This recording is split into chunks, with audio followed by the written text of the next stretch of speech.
নদীর ধারে পড়ে থাকা একটি বড় গুঁড়ির কাছে সে কুঠার চালাতে লাগল।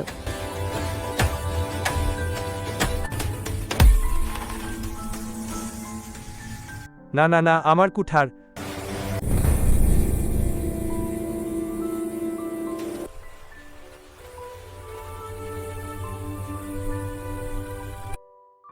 হায় হায়, সব শেষ।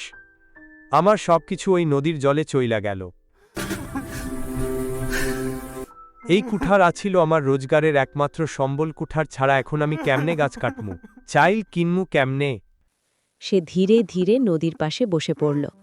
নীরবে কাঁপছিল তার কাঁধ। ওইটা শুধু লোহা না, ওইটাই আমার আশা, আমার খাবার, আমার জীবন। আগামীকাল আমি কেমনে রোজগার করমু? তার চোখের জল নদীর জলে পড়ে মিলিয়ে গেল। হঠাৎ নদীটা সোনালি আলোয় ঝলমল করতে লাগল। জল সরে গেল আর আবির্ভূত হলেন নদীর দেবী। তিনি শান্ত, দয়ালু আর আলোয় ভরা। বাছা, কেন তোমার চোখ থেকে জল পড়ছে? কি তোমার হৃদয়কে এত ভারী করেছে? মধু উঠে দাঁড়িয়ে হাত জোড় করল, মাথা নিচু করে বলল, হে জলের দেবী, আমার কুঠারটা হারাইয়া গেছে। ওইটা না পাইলে আমার না খাইয়া মরতে হইব।